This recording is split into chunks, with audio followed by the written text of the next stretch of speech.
उदांस्रि निउज 23 सेथि जोनोम सान फालिदों। उदांस्रि निउज जोनोम सान फालिनायजोंनो लोगोसे मावख' बेखेवदों चिरांनि रुनिखाथायाव। आथिखालाव गोबां बर' खौरां बिजों ओंखारबोगासिनो दं। चिरांनि रुनिखाथायाव दिनैनि दिनावनो जोनोम मोनदोंमोन उदांस्रि निउज 23 आ। दिनै बेनिनो सेथि जोनोम सान आरो बे जोनोम फालिनायजों लोगोसे उदांस्रि निउज 23 मावख' बेखेवनाय हाबाफारि बानजायदों सदर रुनिखाथायाव।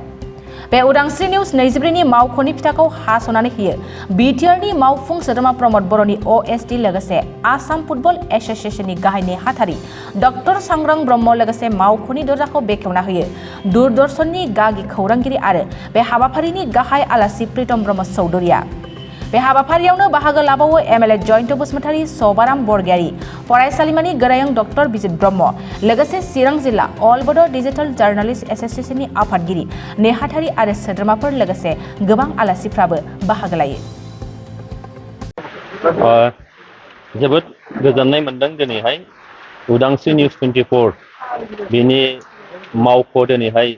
लानाय जादों आरो बे मावख'खौ बेखेवदों आरो बेजों लोगोसेयैनो बोसोरसे सिगां जोनोम मोननाय बे उदांस्रि निउज 24 बिनि जोनोम सान बेखौ दिनैहाय केक हानानै फालिनाय जादों। बिनिनो दिनैहाय जा प्रीतम ब्रह्म चौधुरि जा सिनियर जार्नालिस्ट क'क्राझारनि बिथाङा बेयाव फैदों आरो दिनै जोंहा गोदाव मोसाहारि दङ जायनि दैदेननायाव दिनैहाय उदांस्रि निउज 24 बियो जोनोम मोनदों। मिजिं खालामदों बे उदांस्रि निउज 24 जोंनि नैबे ओनसोलाव थांनाय गोलाव समाव राजखान्थि, रांखान्थि, समाजखान्थि, सोलोंथाइ, गेलेनाय बे गासैबो बिथिङाव जोंनि नैबे ओनसोलनिफ्रायबो बै फोथाराव मोजां मोजां खामानि मावनाय रोंग'सार मानसिफोर दंमोन। बेनि खौरांफ्रा बायजो मुलुगाव मालाबाबो फोसावजायाखै। जोङो जोंनि नैबे ओनसोलनि सुबुंफोरनि थाखोमानाय थानाय जेफोर गियान, जेफोर हारोंथाय बेखौ जों दिन्थिनो सुजुग मोनाखैमोन। नाथाय पर्टेल निउसफ्रा दिनैहाय ओरैबायदि मोजां मोनसे हाबाफारि लाबाय थादों जेराव जोंनि खना खनला जानाय माखासे जाथायफोर, सरकारि माखासे आसनिफोर, बे आसनिफोरखौ दिनैहाय रायजो राजानि खाथियाव बोदलानानै होदों, लांनानै होदों आरो बेजों रायजो राजाफ्रा निस्सय सांग्रां जादों। समाजखान्थियाव, रांखान्थियाव, सोलोंथाइ बिथिङाव, गेलेनायाव बे गासैबावबो दिनै सांग्रां जानो हादों। बेखायनो मिजिं खालामदों उदांस्रि निउज 24 फैबाय थानाय समाव जेरैहाय सुबुंनि उदांस्रि, बे उदांस्रिखौ जाहाथे फारफ्रोम बिथिङाव लाबोनानै होफैनो हायो। उदांस्रिनि मिनिङा आं बेखौसो बुंनो नागिरदों जे फारफ्रोमबो बिथिङाव जोङो रोंखा राखा जानानै सोरनिबा दैदेनजानाय, सोरजोंबा दैदेनजानाय, सोरजोंबा सामलायजानाय बे जायाजासिनो जोंनि साफ्रोमबो सुबुङा गावनो गाव साननो हानाय, मावनो हानाय, खालामनो हानाय बेबायदि गियाननि सासे साफा बिगोमा जाथों आरो बे बिगोमासिम लांनो थाखाय बे उदांस्रि निउज 24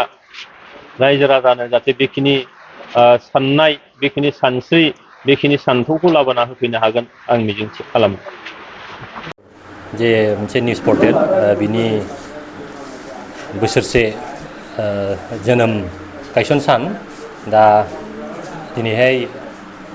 आङो बे उदांस्रि निउज 24 निसिम गाहाम हामलायनाय बावहरग्रोनाय जाबाय आरो दिनैहाय बिथांमोनहा बे बोसोरसे जानायनि मोनसे फिसायै गोदान अफिस खुलिजेनदों। बे अफिसा रुनिखाथायावहाय मेन बाजारावहायनो बानायदों। दा बे आं आसा खालामो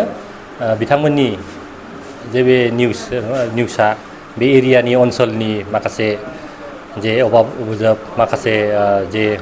इसुसफोरखौहाय बे चेनेलनि थ्रुयैनो थिखांगोन आरो बे ओनसोलनि मानसिफ्रा लाब जागोन आरो मानसिफोरनि जे माबायावहाय आरो बायहेरायावहाय बे निउसनि गेजेरजोंनो प्रसार खालामगोन होननानै आं आसा थिनाय जाबाय आरो उदांस्रि निउसआ बेबायदियैनो मोजाङै मोजां सोलिलांबाय थादों। आं बेखौनो गोजोननाय जासिहरनाय जाबाय। फैबाय थानाय समाव नैबे जाखांफुनाय माखासे लाइमोनफ्रा खौरां बिजोङाव खामानि जोबोद मोजां। जोंनि जे बर'फोरनि गेजेरावहाय बारा बिदि गैयामोन, नाथाय दा जों गोबां नुनो मोनदों, गोदान गोदान मोखां नुनो मोनदों, गोदान गोदान जे जाफुंफुनाय सेंग्रासाफोर जाय फरायनानैहाय एसे माने समाजनि मावनो होननानै फैनाय जादों दा आं बिसोरखौ बेखौल' बुंनो थागोन मोनसे आइडिया मोनसे इथिक्स थायो आरो बे इथिक्सजों लोगोसे मोनसे प्रफेसनेलिज्मखौहाय एकदम माबानानै लाखिनानै सोलिनांगोन आरो प्रफेसनेलिज्मा बिदि नङा दे बे माने मिडियाया बिदि नङा जे नों दिनैनो हाबबाय नों दिनैनो बिराद गोजौआवहाय थांगोन बे नङा बे एक्सपिरियेन्सजोंसो बे सोलिलाङो नों इसेबां फुराना जागोन नोंनि एक्सपिरियेन्सा बारायलांगोन गोदान सानफ्रामबो मोनसे नोंनि लार्निं एक्सपिरियेन्स मोनसे जाहैबाय नोङो एभ्रि स्ट'रि माने एभ्रि निउसआ बे सासे खौरांगिरिनि थाखाय बे मोनसे गोदान माने साबजेक्ट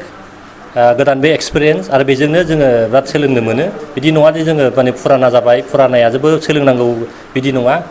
दाबो जों नुयो गोबां प्रग्रामफ्रावहाय बिदिनो प्रग्रामफ्रावहाय इभेन दा माने फुराना बिराद माने नामि इडिटरफोर बिसोरबो बेबायदि प्रग्रामावहाय बिसोर गाफैयो आरोखि बिसोरबो एटेन्ड खालामो बे एटेन्ड खालामनो नङा दि बिसोर माबानो सोरखौबा फोरोंनो नङा गावसोर सोलोंनो थाखायसो ओमफ्राय गोदानाबो एखमबा ओरैबायदि माने मोजां लिरनाय थेरनाय माबायाव बिराद मोजां आरो माखासे नोङो एसे मोनथिजानो लुगैदोंबा माखासे बे समाजनि प्रब्लेमफोरखौहाय जुदि मोजाङैहाय निउस हाइलाइट खालामोबा डेफिनेटलि नोंनि माने मोनलाय नोंबो फकासाव फैगोन आरोखि बे नैबेनि निउसआ माथो बे नैबे खौरांगिरिया माथो बिराद मोजाङै निउस खालामो नैबे माथो बिराद मोजां बिदि आरो माबा जाहैबाय जोङो सापस निउस फरायनाय एबा जाय माने बाहेरायावहाय जे रिपर्टार माने जाय फिल्डआवहाय रिपर्टिं खालामो बिसोरबो सोलोंनांगौ गोबां दङ जे निउसखौहाय जोङो माबायदियै जों एंगोलखौ मारै बोगोन एबा जों माबायदियै जों माबायदि भइस अभार होगोन बेखौबो जोङो सोलोंनानै जोङो माने सोदांनो हायो आरो एखमबा माने जों नुनाय मोनो जोंनियावहाय जे निउस फरायनायावहाय जास्ट निउस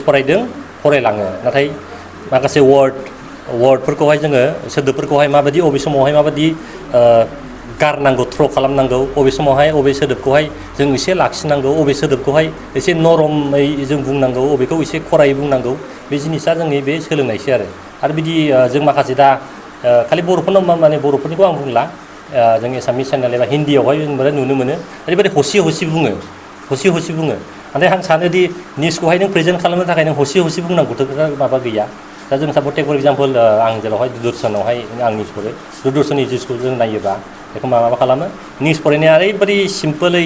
एकदम साइलेन्टलि माने निउस फरायो सापस राजा शर्मा इन्डिया माने टुडेआवहाय बे बिराद माने सिनियर मस्ट बिनि निउस फरायनाया ओरैबायदि आस्तेयै निउस फरायो आरो खोनासंनोबो माने जों खोनासंनो बिराद मोजां आरोखि जाहाथे बेबायदि जायो बेखौनो आं बुंगोन आरो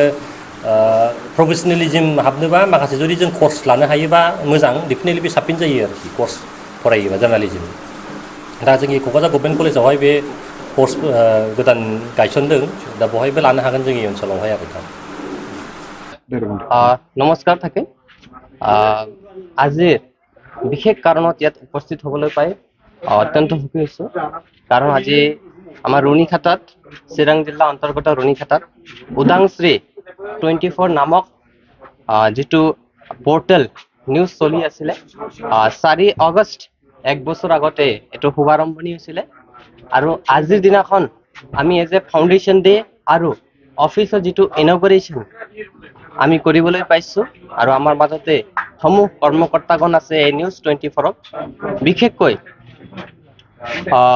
বিটিচি ৰিজন আকছু তথা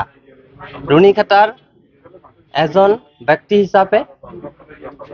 সমগ্ৰ পদাধিকাৰীগণ যিটো নিউজ 24 চলাই আছে সকলোকে শুভকামনা ব্যক্ত কৰিব বিচাৰিছোঁ কাৰণ এক বছৰ ধৰি তেওঁলোকে যিটো নিউজ 24 যিটো নিৰপেক্ষভাৱে নিজৰ কাম কাজ চলাই আছে আমি এই বিশেষ স্থানীয় অঞ্চল হিচাপে অঞ্চলবাসী হিচাপে আৰু সংগঠন হিচাপে আমি নথৈ উৎফুল্লিত হৈছোঁ কাৰণ এনেধৰণে আমাৰ চতুৰ্থ স্তম্ভ বুলি আমি নিউজক তথা যি জাৰ্নেলিজমৰ কাম কৰি গৈ আছে তেওঁলোকক আমি কওঁ আৰু সংবিধানত সমাজক আগুৱাই লৈ যোৱাৰ কাৰণে যিটো সামাজিক অৰ্থনৈতিক সাংস্কৃতিক ক্ষেত্ৰত যিটো আগবঢ়াই ল'ব লাগে ইয়াৰ ক্ষেত্ৰত বিশেষকৈ ভূমিকা আমাৰ নিউজ পৰ্টেলসকলৰ তথা নিউজ আৰু সাংবাদিকসকলৰ থাকে আৰু এই কথাবিলাক সকলো কথাত সজাগ হৈ সচেতন হৈ নিউজ 24 যিটো কাম এই এক বছৰ ধৰি চলাই আছিলে আমি নথৈ আনন্দিত হৈছোঁ আৰু আগন্তুক দিনত এই যিটো ফাউণ্ডেশ্যন ডে আমি আজি ইনগ্ৰেশ্যন কৰিলোঁ তথা ফাউণ্ডেশ্যন ডেটো আমি পাতিলোঁ, ইয়াক নিমন্ত্ৰণ কৰাৰ কাৰণে আমি ধন্যবাদ দিব বিচাৰিছোঁ আৰু আগন্তুক দিনত যাতে ইয়াৰ পৰা আকৌ ডাঙৰ হৈ যাতে নিউজ 24 যাতে বিটিআৰ তথা অসমতে তথা বিশ্বতে এটা নাম উজ্জ্বল কৰি তোলক, আগন্তুক দিনত এইটো ইলেক্ট্ৰনিক মিডিয়ালৈকে যাতে যায় আমি তাৰে কামনা কৰি আকৌ শুভকামনা ব্যক্ত কৰিব বিচাৰিছোঁ নিউজ 24 সকলো কৰ্মকৰ্তাগণলৈ, MD লৈ আৰু সকলো চিফ এডিটৰলৈ। ধন্যবাদ। खुलुमबाय। फैगौ 5 आगष्टनिफ्राय डुरान्ड काप फुटबल मेट्च क'क्राझाराव जागोन आरो बेनिनो जागायजेननाय जि गेलेनाय बेखौ बेखेवनो थाखाय भारतनि डिफेन्स मिनिस्टार राजनाथ सिंह बिथाङा बाहागो लागोन। भारतनि चिफ अफ द डिफेन्स बिथाङाबो फैगोन। आसामनि जोंनि बयनिबो मानिजानाय chief minister doctor Himanta Biswa Sarma बिथाङाबो बाहागो लाफैगोन आरो बिथांजों लोगोसे गोबां डिगनिटारिसफोर फैगोन आरो गासै 9 गुबुन गुबुन टीमा बेवहाय बाहागो लागोन। आङो बयखौबो बरायदों आरो बे डुरान्ड काप जि क'क्राझाराव जागोन बियो क'क्राझारल' नङा पुरा बड'लेण्ड ओनसोलखौनो दिनै गोजोन मोनसे थासारि फैबाय आरो बेवहाय गिदिर गिदिर हाबाफारिफोरखौ लानो हानायनि मोनसे मेसेज सारा मुलुगाव बियो थांगोन आरो बेजों लोगोसे जोङो जायखौ हास्थायदोंमोन जे बड'लेण्ड ओनसोलखौ मुलुगनि मानसिफ्रा मिथिनांगौ, जोंनि ओनसोलाबो जौगानांगौ, दा बे बिथिङाव जोङो आगानसे आवगायलांनो हाबावगोन होननानै आं मिजिंथिदों। जोंनि ओनसोलनि गेलेगिरिफ्रा, लाइमोनफ्रा फुटबलजों लोगोसे गुबुन गुबुन गेलेमुआव बाहागो लागिरिफ्रा बे डुरान्ड काप फुटबल मेट्चनि गेजेरजोंनो आरोबाव थुलुंगाखांनाय मोनगोन आरो हादोरारि थाखोआव नेशनेल लेभेलाव आरो इन्टारनेशनेल लेभेलाव गेलेनो थाखाय बिथांमोना खाबु मोनगोन। जोंनि जि गेलारि आरो स्टेडियाम बियो गासैबो साइडनिफ्राय मोजाङै रेडि जाबाय। दा नंखायनो रायजो राजाफोरखौ बाहागो लानो थाखाय आङो बयखौबो खावलायनाय जाबाय। गोजोन्थों। चिराङाव सावस्रि सिबिथायनि थाखाय मोनसे मोजां फाहामथायनि राहाखौ लानानै फैदों SD क्लिनिकआ।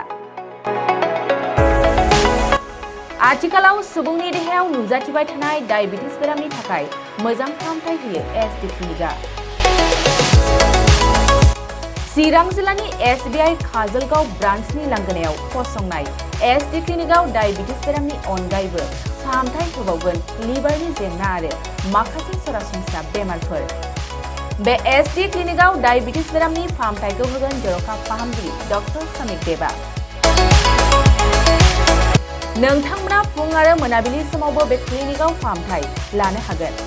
डक्टर, लेबरेटरि, मुलि, ECG सिबिथायनि खाबुफोरखौ बे SD क्लिनिकआव मोनजोबगोन। जुदि SD क्लिनिकआव रायजो राजाफ्रा गाव गावनि देहायारि जेंनाखौ फाहामथाय लानोबा नैबे मबाइल नम्बर 7002293924 एबा 9954687236 आव थोंजों मुं थिसननो हागोन।